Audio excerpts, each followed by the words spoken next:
بطور غوث کتب، بطور مقتدا فی الدین، لیکن معنی نبی میں نہیں مانتے، اور معنی خلافت میں ان میں سے بعض کو کہ جو بحیثیت امیر المومنین دنیا میں خلیفہ رہے، انہیں تو اس بنیاد پر فتاوی رضویہ شریف اس کی یہ 29ویں جلد کے 219 صفحے پر لکھا ہے.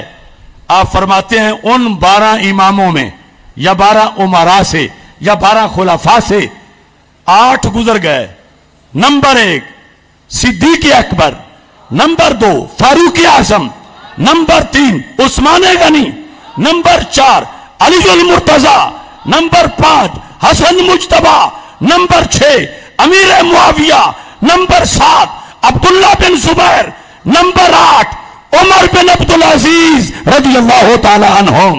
لبیک لبیک لبیک یا رسول اللہ، لبیک لبیک لبیک یا رسول اللہ، لبیک لبیک لبیک یا رسول. اور کہا ایک آخر والے بھی معین ہیں امام مہدی. تو پھر کتنے ہو گئے؟ 9 ہیں، اور 3 پیچھے، یعنی یہ جو قیامت تک زمانہ گزرے گا حضرت عمر بن عبدالعزیز کے بعد سے لے کر قیامت تک 3 کا زمانہ گزرے گا، اور پھر سیدنا امام مہدی علیہ الصلوۃ والسلام رونق افروز ہوں گے. تو یہ فرق ذہن میں ہر کسی کے رہنا چاہیے.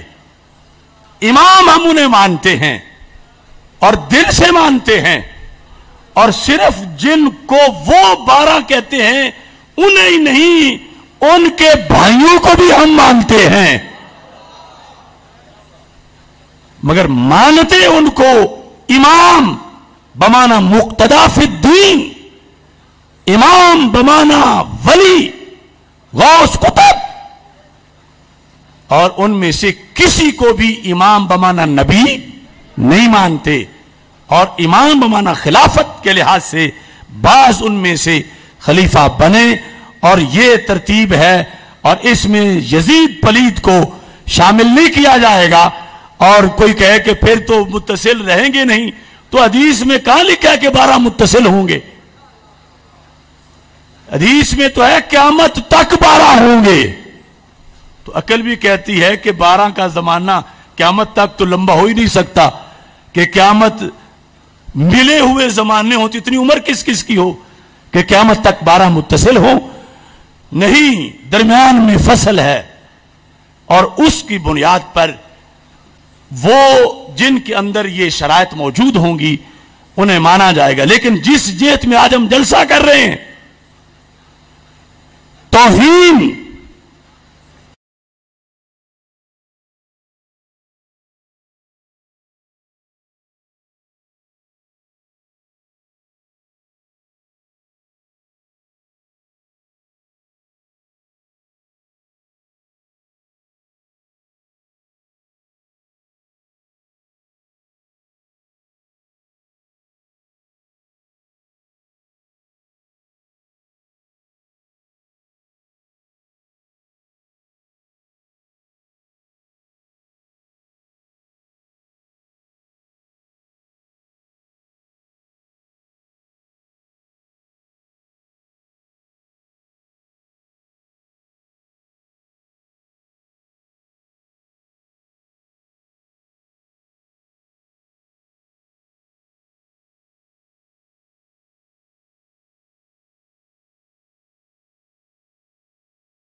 یعنی ہم انہیں کوئی الزام نہیں دے رہے کہ تم نے اپنے گھر میں بیٹھ کر ہر جرم ان کے کھاتے ڈال دیا. تو یہ اس کتاب کا صفحہ نمبر 423 ہے. ان الامامۃ ہی منزلۃ الانبیاء وارث الاوصیاء والامام یحل حلال اللہ ویحرم حرام اللہ. یعنی جو نبی اور اللہ کا مقام ہے،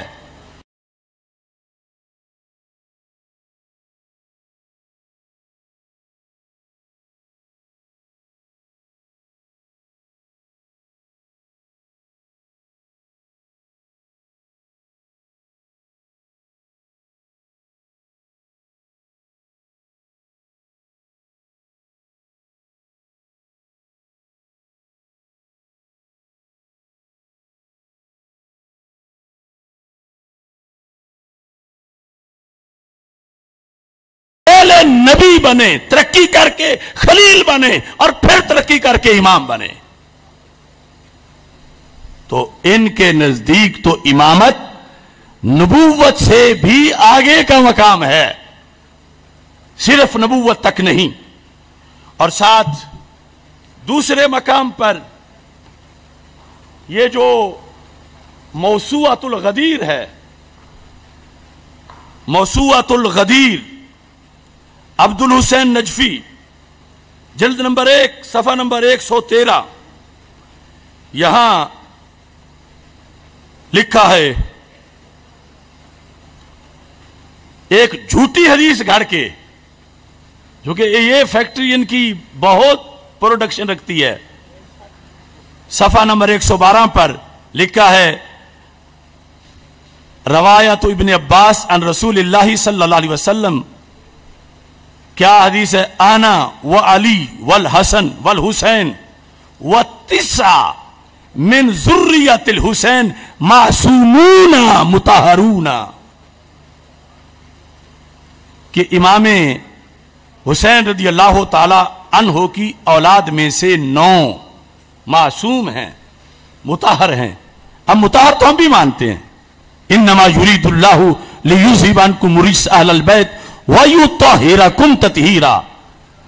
مطہر مانے بغیر ایمان نہیں، مگر معصوم مانے تو پھر ختم نبوت پہ ایمان نہیں. اور وہ ان کو معصوم مانتے ہیں. اور اسی میں 113 صفحے پر ہے وَبِعِبَارَةٍ أُخْرَى أَنَّ الْإِمَامَ يَجِبُ أَن يَكُونَ مَعْصُومًا عَنِ الْخَطَإِ فِي كُلِّ مَرَاحِلِ حَيَاتِهِ. کہ جو امام ہوتا ہے وہ اپنی زندگی کے ہر مرحلے میں خطا سے معصوم ہوتا ہے ان کے نزدیک. یعنی ہم اہل سنت کے نزدیک بعض وجوہ میں خطا اجتہادی انبیاء علیہ السلام سے اس کا صدور مانا گیا، لیکن ان کے نزدیک امام سے بھی نہیں ہو سکتی، بلکہ امام ان کے نزدیک صاحب سے بھی پاک ہے. اس واسطے انہوں نے اپنی کتابوں میں بخاری مسلم دونوں کو گستاخ لکھا. کس بیس پہ؟ ایک یہ دلیل دی اور ان کو خطائی لکھا. کیوں؟ کہ انہوں نے کیوں وہ حدیث لکھی ہے کہ رسول پاک صلی اللہ علیہ وسلم جماعت کرا رہے تھے تو رکعتوں میں بھول گئے. اگرچہ اس بھول کی عظمت ہے اور وہ بھول ہماری بھول جیسی نہیں. ہم بھولتے ہیں کسی دوست کے خیال میں، تصور مال میں، اور وہ بھولے رب کے جمال میں. لیکن صاحب کا ذکر ہے مگر وہ کہتے ہیں بخاری گستاخ ہے، مسلم گستاخ ہے، اس واسطے کہ انہوں نے یہ حدیث لکھی ہے. تو یہ ان کو اپنی کتابوں میں امام خطائی کا لقب دیتے ہیں کہ انہوں نے یہ حدیثیں کیوں لکھی. تو یہ ایک سلسلہ ہے کہ جس بیس پہ انہوں نے اماموں کو جو شان دینی تھی کوشش کرتے ہیں کہ نبیوں کی پہلے ثابت کریں تو پھر ہم آسانی سے اماموں کی ثابت کر لیں گے. تو ان کے نزدیک نبی صاحب نہیں کر سکتے اور امام بھی نہیں کر سکتے. تو اس بنیاد پر اماموں کے لحاظ سے اس عقیدے کو بار بار انہوں نے دہرایا ہے. وقت تھوڑا ہے، یہاں اصول کافی سے اور ساتھ تفسیر عیاشی سے، تفسیر عیاشی. لیکن عیاشی تک ہی رہوں گا، یہ نہ کہو کہ شاید تفسیر کوئی ان کی معاذ اللہ کوئی بدماشی بھی ہے. یہ عیاشی، اس کے اندر یہ صفحہ نمبر 261 ہے، جلد نمبر 2. آپ حیران رہ جائیں گے. ان کے نزدیک امام صرف نبی ہی نہیں، معاذ اللہ اللہ بھی ہے. اور یہ ان کی تفسیر ہے، اور ان کے علمی جو قائد گزرے ہیں ان کے جہنم کی طرف، ان کا یہ لکھا ہوا ہے. اور اس کے نام میں چونکہ عیاش آتا ہے، اس واسطے اس کو عیاشی تفسیر زیادہ مشہور ہے. تو یہاں کیا لکھا ہے آیت، وَلَا تَتَّخِذُوا إِلَٰهَيْنِ اثْنَيْنِ. آیت ہے نا یہ کہ دو خدا نہ مانو، صرف اللہ. سبق بھول گئے ہو، صرف اللہ، صرف اللہ، صرف اللہ. تو وَلَا تَتَّخِذُوا إِلَٰهَيْنِ اثْنَيْنِ إِنَّمَا هُوَ إِلَٰهٌ وَاحِدٌ. اب انہوں نے الہ کا کیا مطلب لکھا؟ لکھتا ہے وَلَا تَتَّخِذُوا إِمَامَيْنِ إِنَّمَا هُوَ إِمَامٌ وَاحِدٌ. الہین کی تفسیر امامین، الہ واحد کی تفسیر امام واحد. کہیں فیض آباد تمہاری سوچ نہ چلی جائے کہ لا تتخذوا امامین انما هو امام واحد، کہ امام ایک ہوتا ہے، امام دو نہیں ہوتے. اور اس واسطے انہوں نے یہ کہا کہ ان 12 کے سوا اگر کوئی صدیق و عمر اور حضرت عثمان رضی اللہ تعالی عنہم کو امام مانتا ہے، ان کا فتویٰ ہے وہ مشرک ہے. ان 12 کے سوا اور کسی کو کوئی امام مانے تو ان کا فتویٰ ہے کہ اس کی عبادت ہی قبول نہیں ہوتی.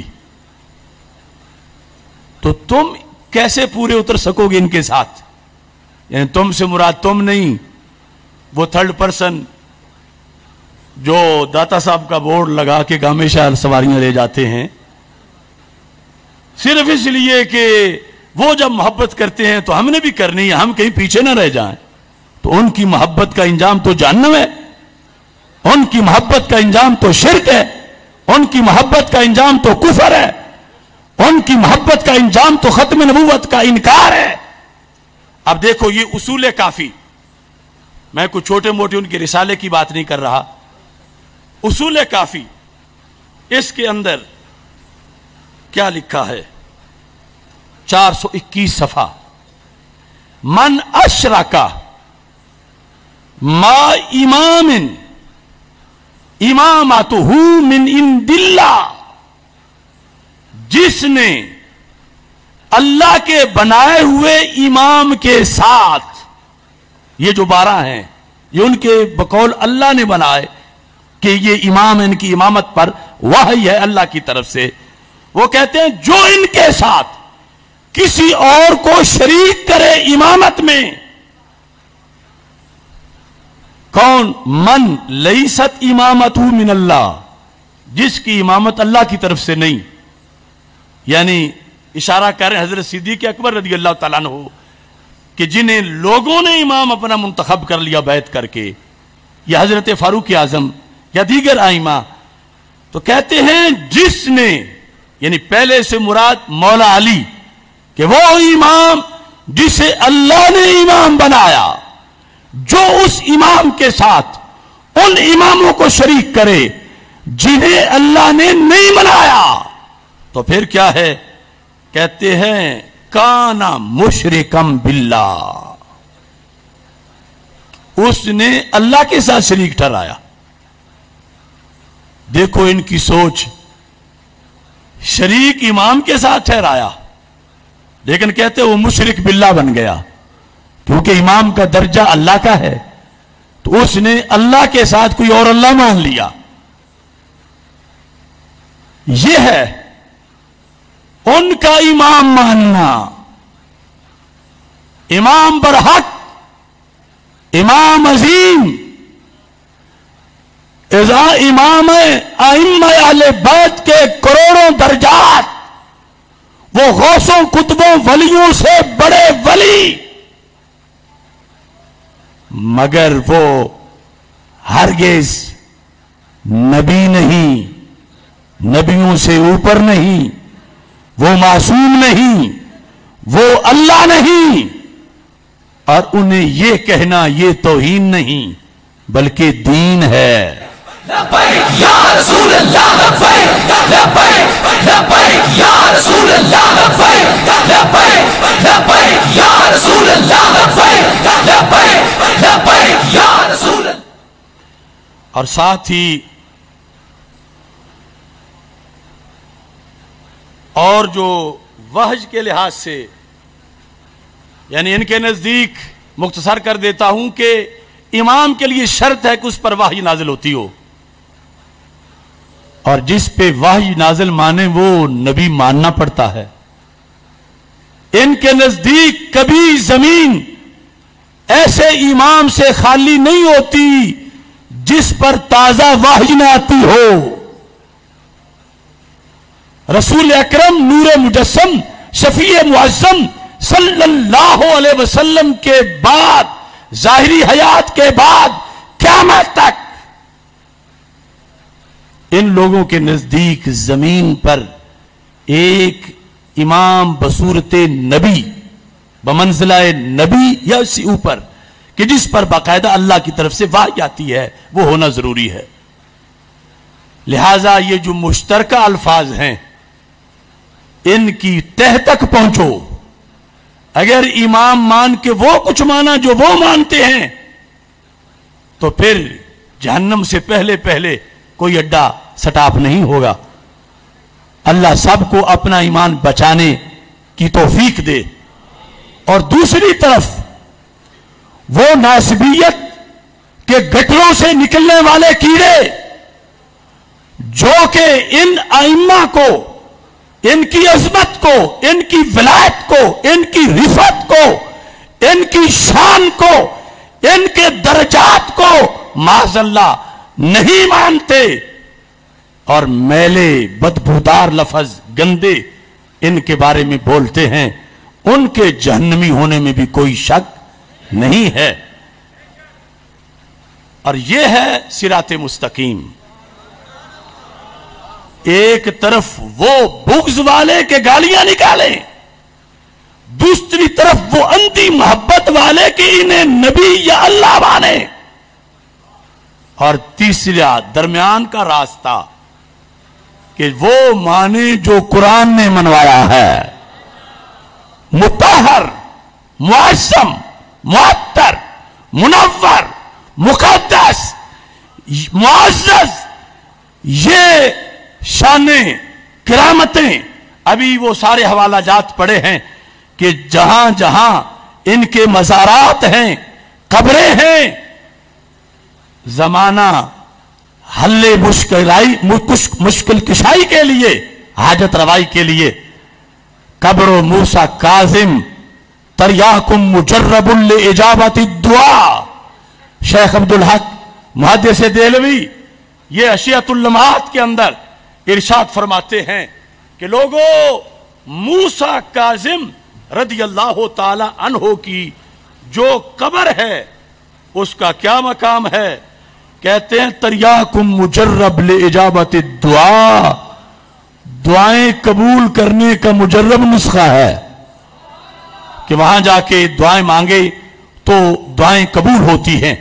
لیکن یہ ایک اگلی کانفرنس کا موضوع ہے، اور پھر اس سے اگلی کانفرنس میں اس کے مزید حقائق ہم لائیں گے.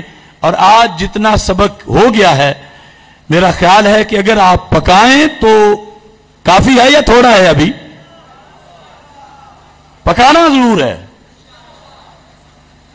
آپ یعنی خود اپنے دل کی تلاشی لے کے بتائیں کہ جو سیدنا میر علی شاہ صاحب رحمۃ اللہ علیہ اور اعلی حضرت فاضل بریلوی رحمۃ اللہ علیہ نے بتایا، اور جو اس کے خد و خال ہم نے اللہ کے فضل سے اجاگر کیے. کیا یہ تفصیلات پہلے بھی ذہن میں تھی؟ یقیناً ہوں گی. مفتی رمضان صاحب بڑے بڑے اہل علم بیٹھے ہوئے ہیں تو بہت سے لوگوں کے ہوں گی، لیکن معاشرے میں تشنگی بڑی ہے اس چیز کی. اور دوسرے جو ہیں وہ لفظ امام کی آڑ میں وہ تھوک کے لحاظ سے اہل سنت کو بٹھا بٹھا کے گام شاہ کی طرف لے جا رہے ہیں.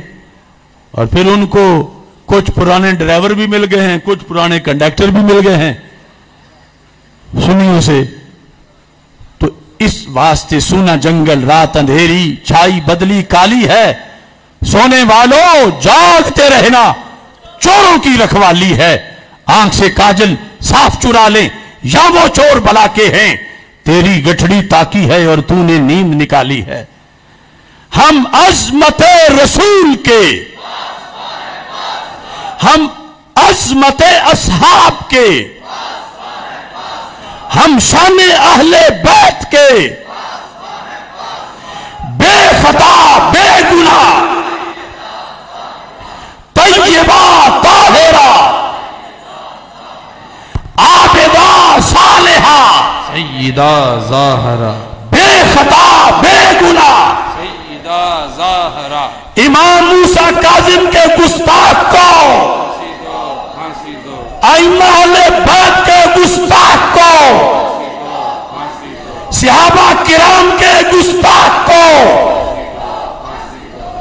امر ذلیل کو، امر ذلیل کو ایک ضروری قرارداد آپ سے منظور کروانا چاہتا ہوں. اس سے پہلے یہ اعلان بھی سن لیں کہ حضرت علامہ پروفیسر محمد ضیاء المصطفیٰ منور صاحب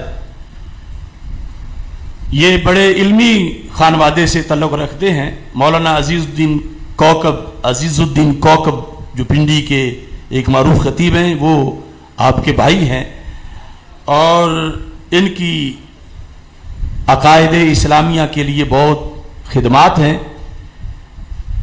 اور اسی وجہ سے مرکزی جماعت اہل سنت کا انہوں نے پلیٹ فارم منتخب کیا اور اب موجودہ جو حالات بنے اس کو چھوڑا.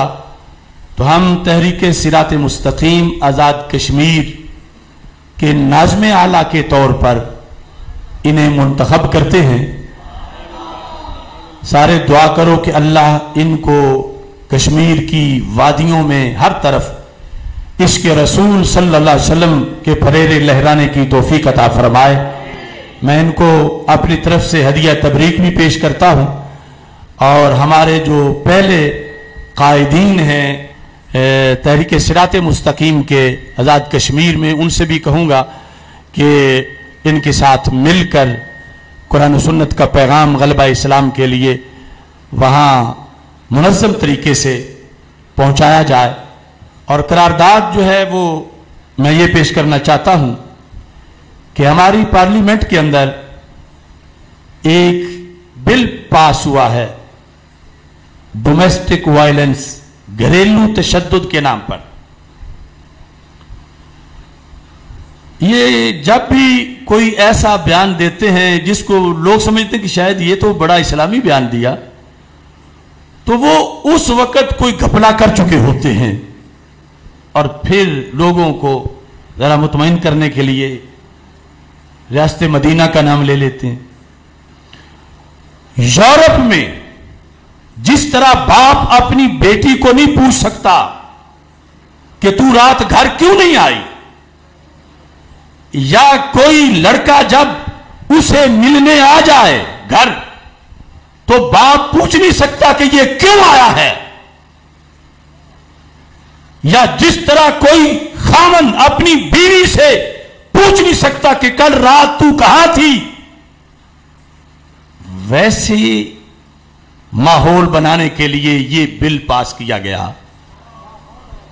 کہ جس میں اگر یہ دھمکی دے کہ میں تجھے طلاق دے دوں گا تو اس کو اختیار دیا گیا کہ وہ فون کرے اور اسے گرفتار کروائے.